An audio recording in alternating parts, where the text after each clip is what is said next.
안녕하세요. 워런 버핏처럼 매일 신문을 박전무와 함께 읽으면서 조조야의 고수가 됩시다. 웜의 신박 오늘 5월 15일 목요일 순서 시작하도록 하겠습니다. 자, 어제 제가 식중독이 걸려가지고 어제는 정말 이 웜의 신박을 찍고 또 점심시간에는 캐나다에서 오신 고객분이 계셔가지고 점심 약속이 또 있다 보니까 이 점심 전에 웜의 신박을 찍어야 되는데 어제 오전에는 온몸에 삭신이 쑤시면서 그냥 좀 눈 감고 좀 누워 있고 싶은 그런 마음이 굴뚝 같았었는데 눈이 퀭하고 이걸 다 보시고 좀 걱정들을 많이 해주셨는데 지금은 어떠냐면요. 저희 이성준 대표가 어제 그러는 거예요. 제가 상태가 좀 안 좋으니까 들어와서 하이에나의 위를 가지신 전무님이 이 식중독을 걸리시다니 하면서 하이에나의 위를 가진 이라고 표현해서 제가 몸도 아픈데 막 깔깔깔깔 좀 웃었습니다. 평소에 제 먹는 걸 보고 우리 이 대표가 제가 아는 형님 중에서는 형님이 제일 많이 드십니다 라고 했거든요. 그래서 하이에나의 위를 가진. 그래서 웬만한 음식 뭐 순댓국부터 시작해가지고 웬만한 음식 아무리 많이 먹어도 소화도 잘 시키고 했었는데 어제 포도상구균으로 추정되는 이 식중독 때문에 어제 정말 힘들었습니다. 오후에 저녁에 저녁도 약속이 있어가지고 남산 한 바퀴 저녁 먹고 남산 한 바퀴 이래 도니까 약간 이제 몸이 회복이 되고 어제는 집에 가서 좀 일찍 가서 일찍 들어간 게 물론 한 11시 반 정도이긴 하지만 집에 가자마자 눕자마자 바로 기절한 것 같아요. 그리고 한 6시간 반 정도 푹 잤더니 지금은 완전히 100% 회복됐습니다. 100%. 그래서 지금은 속이 좋아가지고 우유도 마셔도 아무 이상이 없습니다. 하여튼 많은 분들이 염려해 주시고 기도해 주시고 하셔서 빨리 나왔습니다. 미국 계좌 30% 이상 수익이 나고 있다고 하트 M님이 올려주시고요. 나는 운이 좋아요 라고 되어 있었는데 그리고 임순영님은 담석 때문에 구토하고 오한오고 매일 배 아프고 하셨었군요. 담석도 굉장히 고통스러운 병인데 그죠? 완전히 치유받으시길 기도하겠습니다. 보통 사람은 링거 맞고 들어 누워야 하는데 그래도 체력이 대단하세요. 그러니까요. 식중독 이래 알아보니까 링거 맞고 좀 이렇게 오래 가는 사람은 한 3일 정도도 간다고 하는데 제가 하이에나의 위를 가지고 있다 보니까 빠르게 회복했습니다. 그리고 몇 분이 또 질문해 주신 게 있긴 했었는데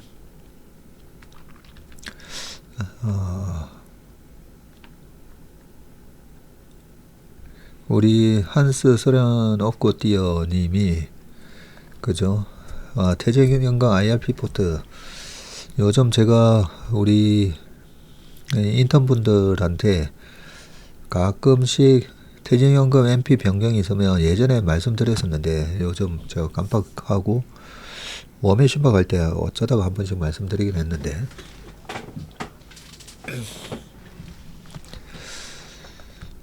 요 부분을 좀 제도적으로 퇴직연금 IRP 포트 변경이 있을 때 저희 1임 고객분들 중에 이 퇴직연금 포트를 받아보고 싶다고 하시는 분들한테는 저희가 그냥 보내드리고요. 그 다음에 좀 쉽게 받아보시는 방법 중에 하나는 삼성증권에 계좌를 비대면으로 그게 기존에 삼성증권 쓰시는 분들은 안 되더라고요. 근데 항상 신규 계좌만 된다고 얘기를 들었는데, 비대면 신규 계좌 하나 개설을 하셔가지고 거기 들어가 보면 자문 서비스라고 있습니다. 자문 서비스 들어가셔가지고 최슬리의 퇴직연금 자문 서비스, 그거를 자문하시면 그거 무료거든요. 하시면 그게 위탁 계좌든 IRP 계좌는 아무 상관없습니다. 그냥 위탁 계좌에서도 그 자문 서비스 신청해 놓으시면 돼요. 그러면 저희가 그 퇴직연금 MP가 변경될 때마다 보내드립니다. 그 삼성증권에다가 딱 보내면 그 삼성증권 퇴직연금 자문 서비스를 등록하신 분들, 최슬리 퇴직연금 자문 서비스를 등록하신 분들한테는 변경이 있을 때마다 바로 자동 안내가 가게 되어 있습니다. 제가량님께서는 회보다는 육고기에서 자주 탈이 나신다 했는데, 저도 육고기 먹고 탈이 한 번씩 나는데, 그게 저는 식당에서 나오는 물이 있잖아요. 그 물을 웬만하면 안 드시는 게 좋을 것 같습니다. 제가 예전에 식당 하다가도 쫄딱 한번 망한 적이 있지 않습니까? 그래서 약간 식당에서 나오는 물도 약간 위생 상태가 좀 안 좋은 경우가 있습니다. 그 정수기를 쓰는데 그 정수기 자체가 이 필터를 안 갈고 하다 보면 좀 정수기 내부가 좀 안 좋을 수가 있거든요. 그래서 식당에서 특히 고기 드실 때는 웬만하면 그 식당 물을 안 드시면, 저도 그 식당에 나오는 그 물 안 먹고 나서는 크게 문제는 없습니다. 자, 매실 원액 타가지고 한번 먹어보라고 클라라님 말씀하셨는데, 안 그래도 어젯밤에 집에 가면서는, 사우나하고 집에 가면서는 매실 한 통 다 먹었습니다. 최슬리 AI 구독을 안 하고 있는데, 우리 인턴분들한테는 웬만하면 제가 투자일기나 그리고 신기한 차트 분석할 때 AI 보여드리잖아요. 그래서 구독 안 하셔도 된다고 말씀드렸습니다. 근데 어제도 제가 신호가 하도 잘 맞아가지고, 이 AI를 우리 지금 구독자분들만 좀 보시는 게 맞을 것 같아서, 나중에는 정말 한 1년 지나면 이걸 갖다가 한 200~300만원으로 확 올려가지고 이제 아예 신청 못하게 할까, 그런 생각도 좀 하고 있습니다. 아직까지는 이번에 그 할인을 없애다가 그 할인을 없애는데 49,500원으로 이래 바꾸면서 그게 뭔가 좀 문제가 있어가지고요. 이번 달 말까지는 거기 보면 40% 할인 쿠폰이 아직 떠 있을 겁니다. 이게 떠 있어서 그거 클릭하고 들어가시면 아직까지도 29,000 얼마인가 그러니까 아마 가입은 가능하실 겁니다.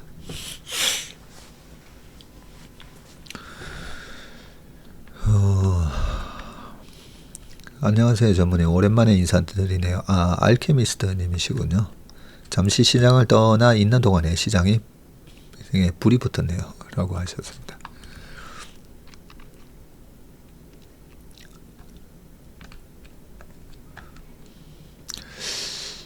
우리 공중근혜 님께서 전무님 아프시다니 저도 마음이 속상합니다. 아프냐? 나도 아프다 입니다. 이 다모에 나오는 명대사, 그죠? 감사합니다. 네. 이보다 더 감사한 표현이 있겠습니까? 많은 분들이 걱정해 주셨는데, 우리 설레이는 배웅님, 여기까지는 제가 읽어야 될 것 같습니다. 설레이는 배웅님이 별로 노력한 것도 없고 게으른 인턴이라서 띄엄띄엄 듣는데 계좌가 자꾸 불어나니 제 실력도 아닌데 뭔가 도둑질한 느낌이 듭니다. 그저 MP 따라하고 전문인이시라면 어떻게 하셨을까 생각했을 뿐인데 제 것이 아닌 뭔가를 취한 느낌이라 양심의 가책까지 느껴지네요. 하셨는데, 저희 고객분 중에 굉장히 유명하셨던 화백님이 계시거든요. 지금도 유명하십니다. 그 화백님한테 제가 저 투자의 본질 책을 선물을 딱 해드렸더니 거기서 왜 우리가 주식 투자를 해야 되는가, 거기 보면 나오죠. 투자를 하지 않는 것은 내가 대문을 열어놓고 출퇴근하는 거라고. 우리 집 대문을 활짝 열어놓고. 왜냐하면 인플레이션이라는 강도에 날강도가 있다고 했잖아요. 인플레이션이라는 날강도 때문에 투자를 안 하면 우리가 열심히 일해서 벌어둬서 은행에 맡겨놓은 돈이 자꾸만 돈의 가치가 줄어드니까. 그래서 저 책 읽고 나서 주식으로 이래 돈을 버는 게 부끄러운 게 아니구나. 박 선생 고맙다고 딱 그러셨어요. 그때 10억으로 한 4억 이상 수익이 나다 보니까 약간 똑같은 생각을 하셨다는 거죠. 예술가로서 뭔가 내가 그런 마음을 가지셨다가 저 책을 보시고 나서 부끄러운 게 아니구나. 예, 절대 아니죠, 그죠? 그리고 투자가 보면 그동안에 주식으로 돈을 잃는 그 90% 보면 우리가 과거에도 그런 경험이 있으시겠지만 제대로 모르고 투자했고, 그죠? 그 다음에 빨리 벌고 싶어서 뭔가 지금도 그런 사칭하는 방에서 급등주 알려줍니다. 이런 데 있잖아요. 빨리 벌고 싶은 그 조급한 마음을 악용을 해서 우리가 좋은 투자 원칙과 성공하는 투자 습관을 가지고 찬찬히 따라하면 나에게도 이런 수익이 그거는 반드시 따라오는 결과입니다. 우리 하찮은 오리님이 AI로 전무님 사칭하는 쇼츠를 봤네요. 신고하긴 했는데 정말 전문인 같습니다. 글은 어디에 써야 읽어주시는지요? 여기 지금 써시면 제가 읽어드립니다. 감사합니다. 자, 그러면 신문기사 좀 읽어보겠습니다. 자, 첫 번째 기사는요. 요즘 ETF 많이 하시는데 요 얘기는 제가 좀 해야 되겠다 싶어서 가져왔습니다. 국내 ETF 역차별 지적에 당국 해도 규제라고. 자, 개인 투자자가 해외 상장 레버리지 ETF에 투자할 때 사전 교육을 의무화하는 제도가 연내 도입된다. 국내 투자금이 해외로 빠져나간다는 것은 나간다는 지적이 잇따르자 금융당국이 규제 강화에 나서는데 금융투자업계에 따르면 해외에 상장된 고배율 레버리지 ETF에 투자할 때 사전교육을 이수하도록 규정을 손질해서 올해 시행할 예정인데 개인이 금투협사나 금융투자교육원에서 교육 이수 번호를 받아 증권사 트레이딩 시스템에 입력하며 거래가 허용되는 방식이 유력하다. 국내 ETF가 해외에 비해 역차별을 받고 있다는 논란이 규제 도입의 배경이 됐고 현재 개인이 국내에 상장된 레버리지 인버스 ETF에 투자하려면 1시간의 사전교육을 받아야 하죠.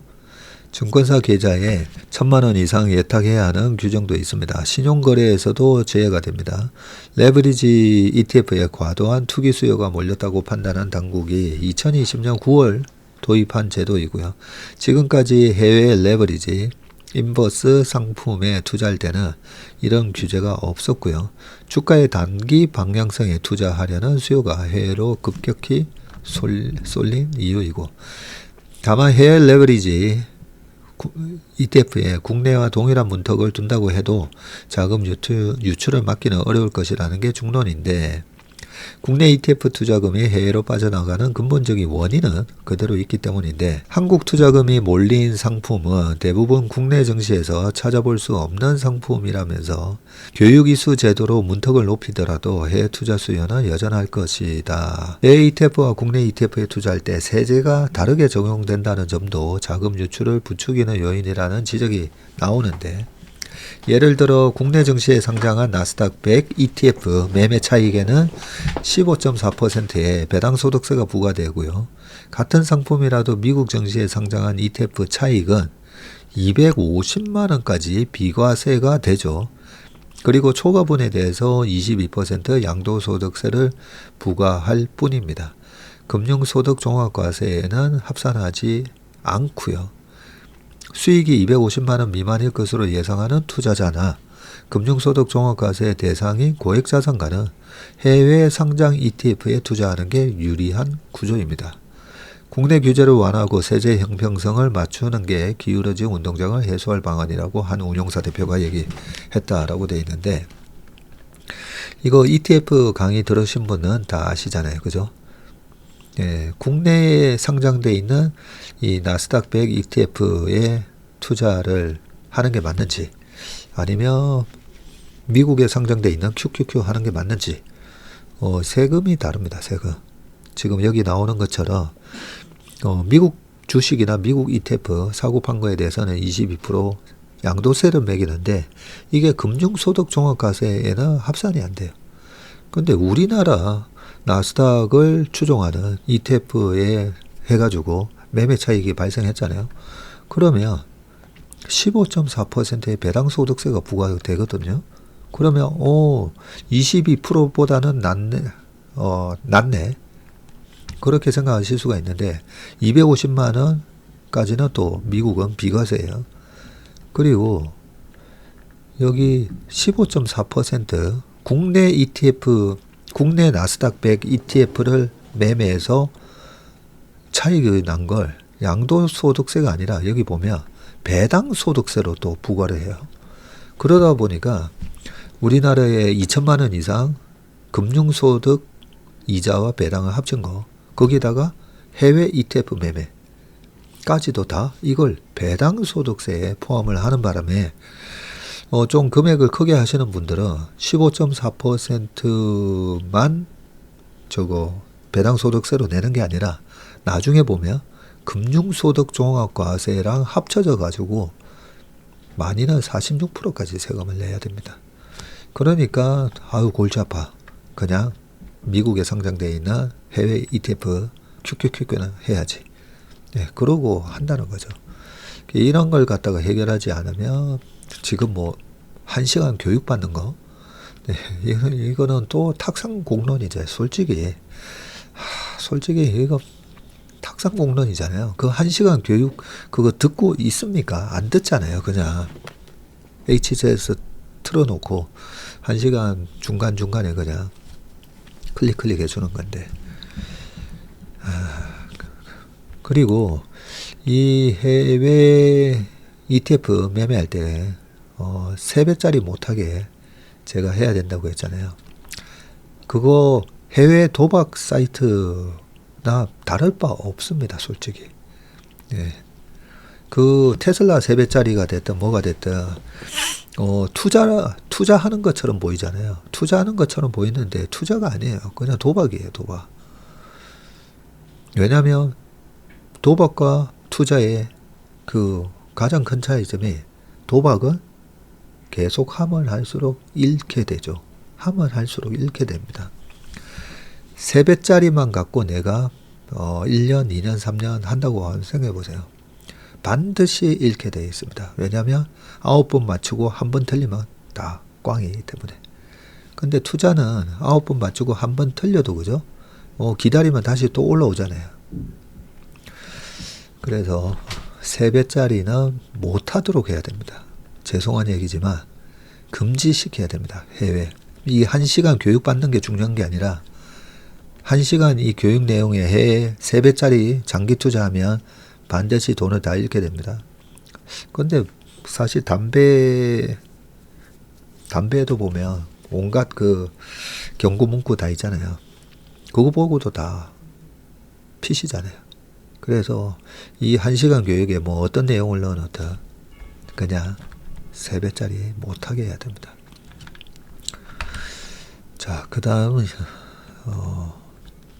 한국 뭉칫돈 몰리겠네. 떨어져도 올라도 2배로 돈 번다는 거. 또 이거는 뭔가 싶어서 제가 가져왔습니다. 삼성전자만 담은 ETF. 홍콩에서 첫 상장. 그래요? 아니 근데 떨어져도 올라도 2배로 돈 번다? 자, 삼성전자 한 종목만 담는 레버리지, 인버스 레버리지 ETF가 홍콩 증시에 상장한다.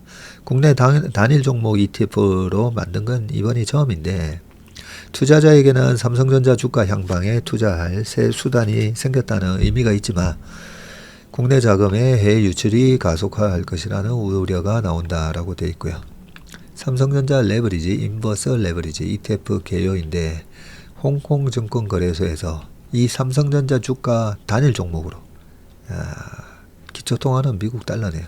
그리고 여기 보세요. 총보수가 연 2%예요. 이 운용사가 이런 거 만들긴 했지만 연 2%씩 떼가잖아요. 그리고 수많은 투자자가 여기서 들어와서 2배짜리 레버리지도 하고 고버스도 하고 왔다 갔다 하면서 할 건데 연보수가 2%나 됩니다.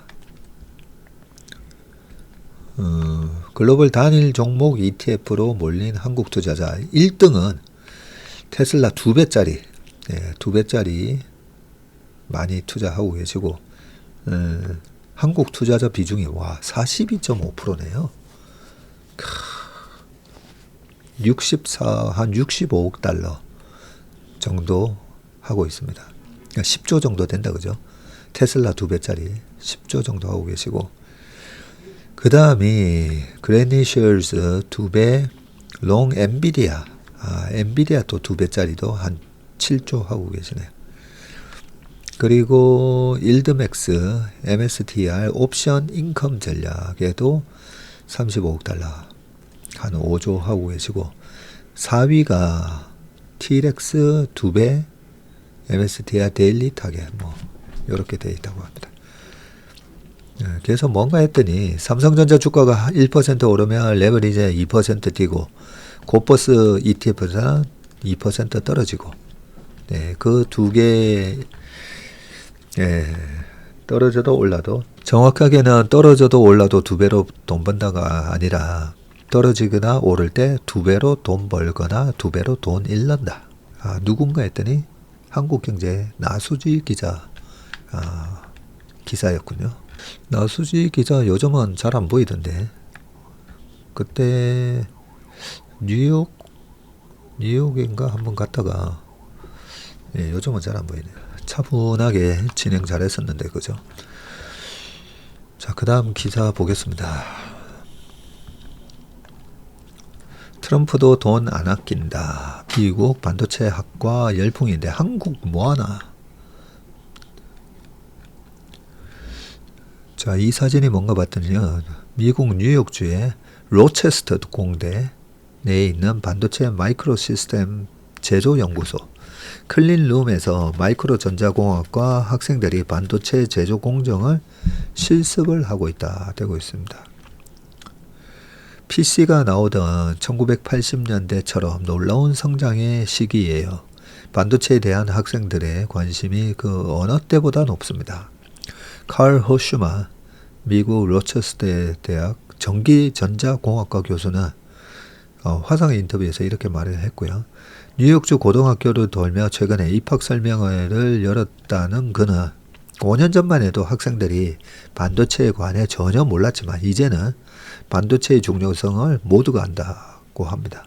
미국 전역에 반도체 교육 열풍이 불고 있다. 반도체 등 핵심 제조업을 부활시키려는 아메리카 팩토리 정책이 교육 현장에서부터 뿌리내리기 시작했다는 분석이 나온다.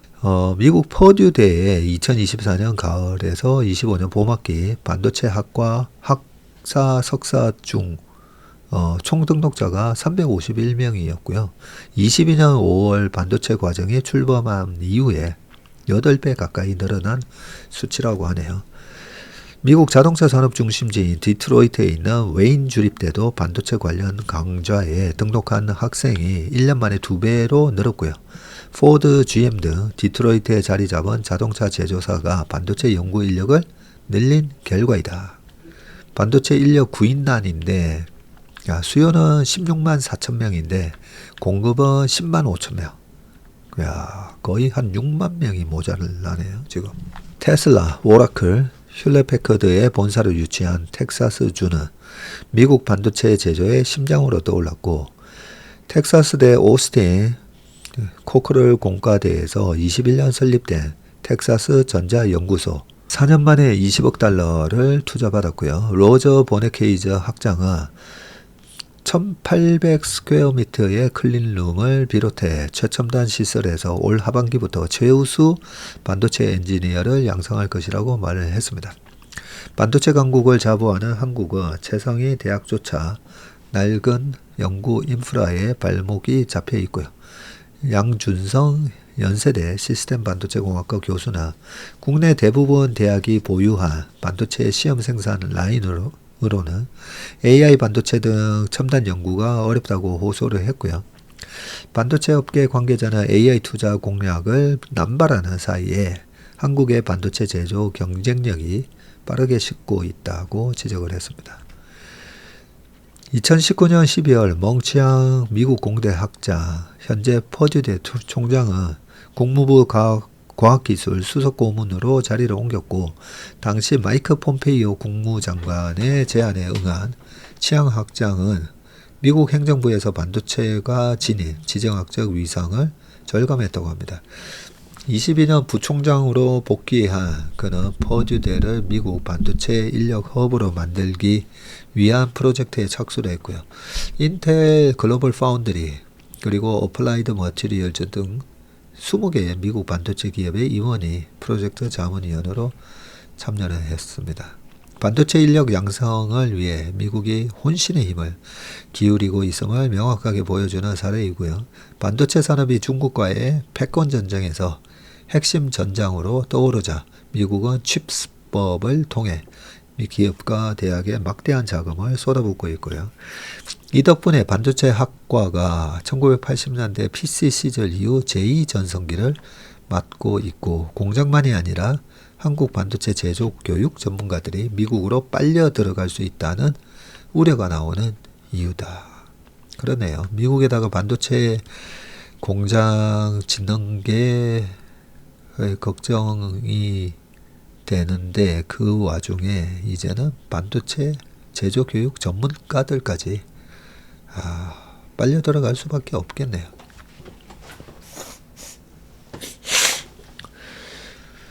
미국이 이런 엔지니어들이나 예술가 분들, 스포츠맨 이런 분들한테는 되게 영주권이나 이런 시민권을 아주 적극적으로 줘서 미국에 머물게끔 만들지 않습니까? 그죠?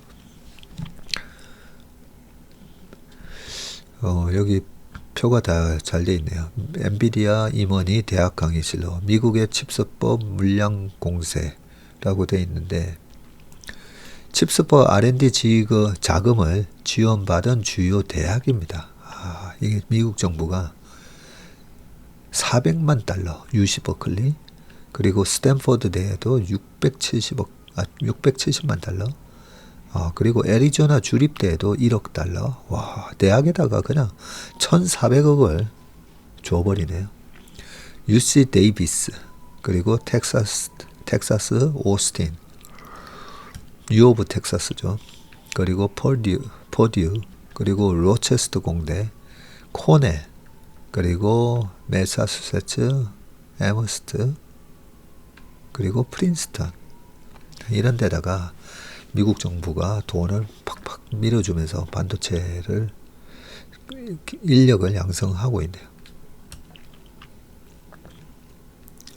밑에 뭐 쭉 한번 읽어보고요. 반도체 연구 인프라 노후화 심각. 애리조나 주립대가 지난해 웨스트밸리 캠퍼스에다가 반도체 특화 프로그램을 신설을 했는데 TSMC, 인텔 등 글로벌 기업의 반도체 생산 기지가 애리조나에 들어서면서 인력 수요가 급증하자 이에 대응하기 위해서이고, 이 ASU는 멕시코 학생들에게 제공하는 온라인 강좌도 최근 개설했고요. 마리코파 에스트렐라 마운틴 커뮤니티 칼리지는 TSMC에서 총 500만 달러를 지원받는 수소 반도체 기술자 과정을 도입을 했다고 합니다.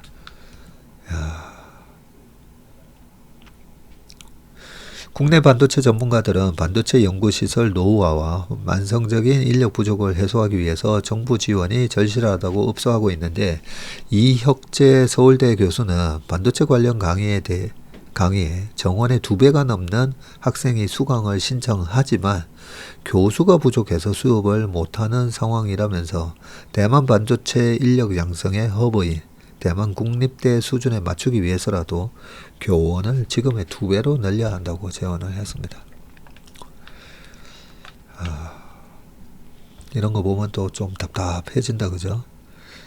미국이 저렇게 또 엄청난 정부 보조금을 받으면서 반도체 인력을 또 대학에서 양성을 하고 있는데, 우리는 학생이 몰려도 그걸 가르쳐줄 또 교수가 부족하다는, 우리가 반도체 강국인데, 그죠? 이 부분은 어떻게 좀 해결을 좀 해야 될 것 같습니다.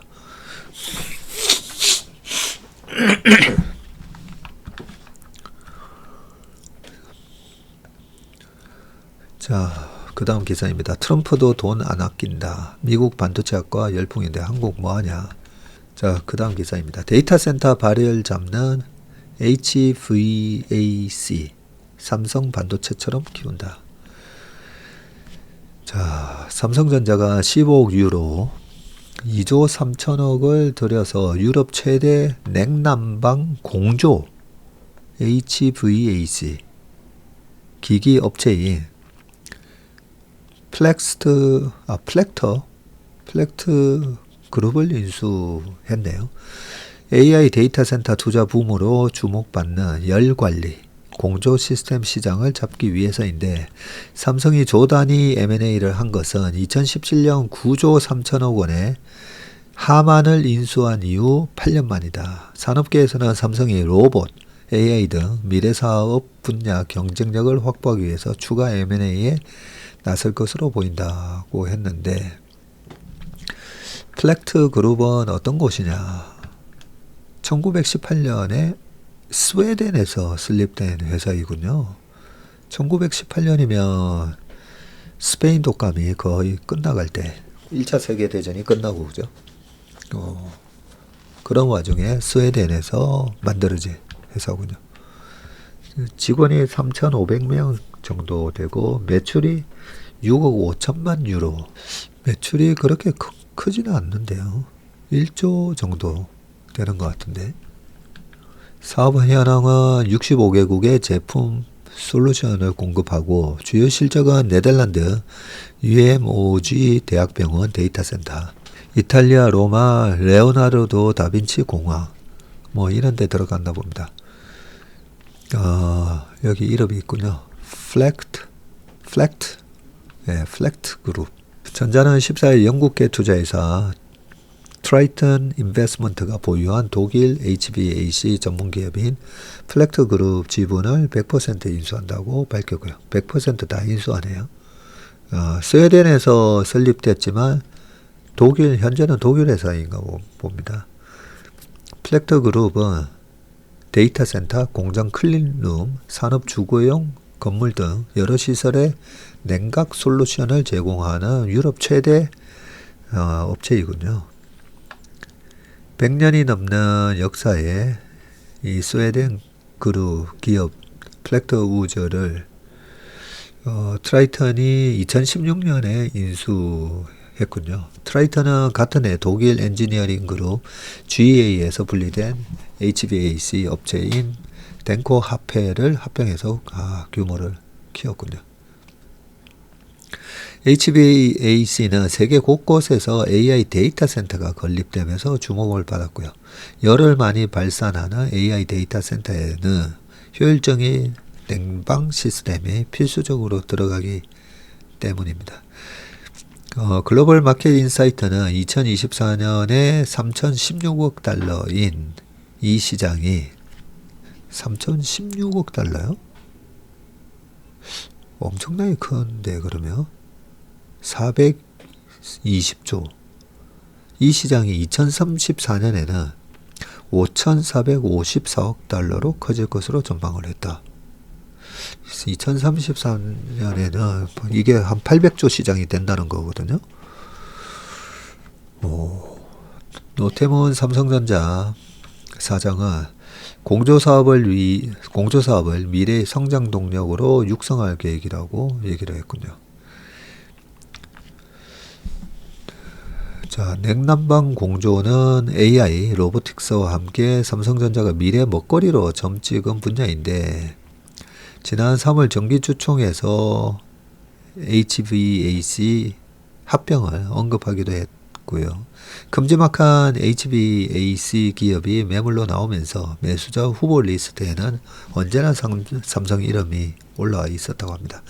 지난해 상반기에는 미국 존슨 컨트롤즈 사업부 인수 전에 뛰어들었다가 67억 달러를 써낸 보쉬에 고배를 마시기도 했고요. 보쉬가 이런 사업부를 인수를 했었군요. 삼성이 이 HVAC에 눈독을 들이는 이유가 있는데, 우죽순처럼 건립되는 AI 데이터 센터의 성능을 좌우하는 키포인트 중 하나가 이 열관리여서 그렇고요.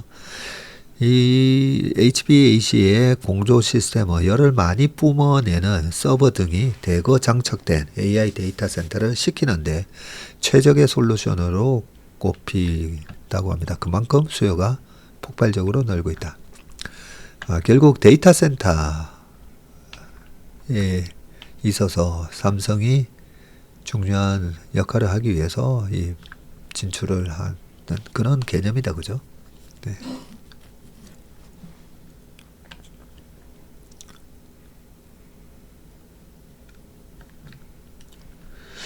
자, 이 플렉트 그룹의 모태는 1918년 설립된 스웨덴 기업인데 2016년에 영국계 투자회사 트라이턴이 인수해서 독일 회사랑 아까 합병을 해서 덩치를 키웠다.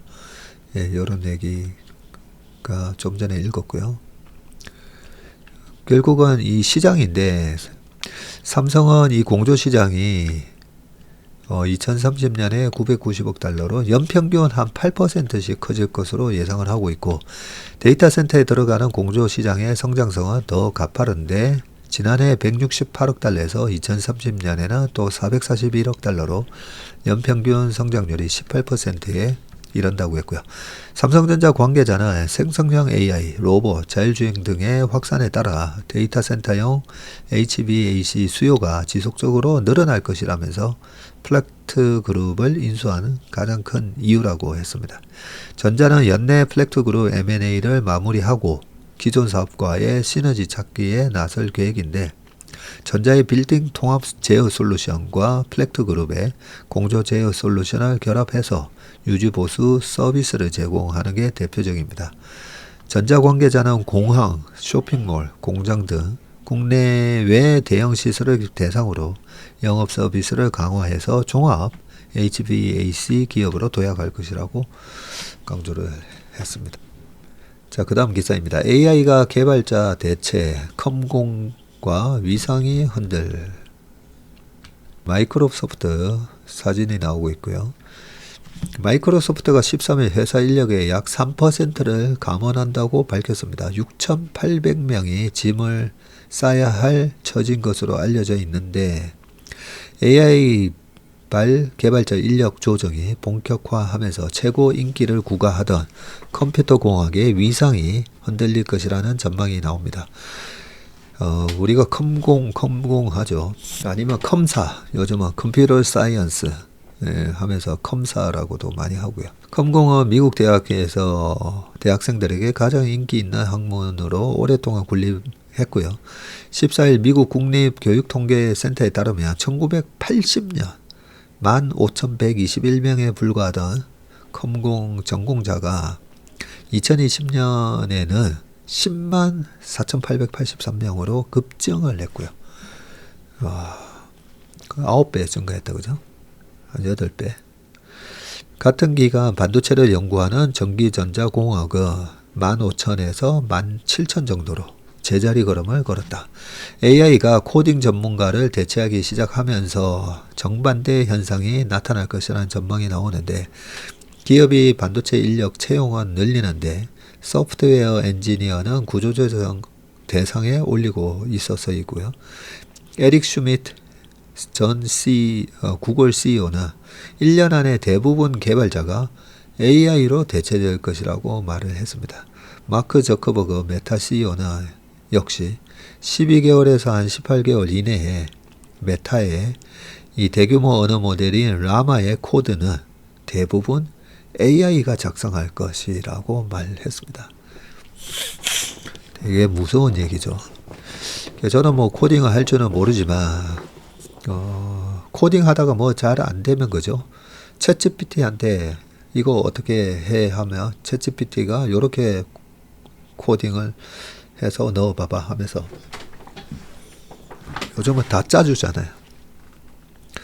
엑셀에서 뭐 돌아가는 뭐 파이썬 이런 것들도 뭐 다 챗GPT에서 다 해주더라고요. 그래서 이렇게 3% 인원을 감원을 하고 AI가 이걸 다 대체하다 보면 이 3% 6,800명, 7,000명, 7,000명의 연봉 1억이라고 생각하면 6,800억이에요. 그쵸? 뭐 연봉이 1억이겠습니까? 그죠? 6,800억이 아니라 거의 여기다가 2배 정도 해주면 한 1조 4천억 정도가 절약이 되니까 1조 4천억 곱하기 PER 30배 하면 그것만 하더라도 어쨌든 한 50조, 60조 시총이 늘어날 수 있다고 봐야 되죠. 화이트 칼라 리세션 중에서도 이 컴공, 한 1, 2년 전만 하더라도, 그죠? 대학 가서 컴사해라. 예. 왜냐면 3, 4년 전에 메타나 이런 데서 다 이렇게, 주니어 뭐 1, 2년 차들도 막 30만 불 주면서 막 데리고 갔었는데, 완전히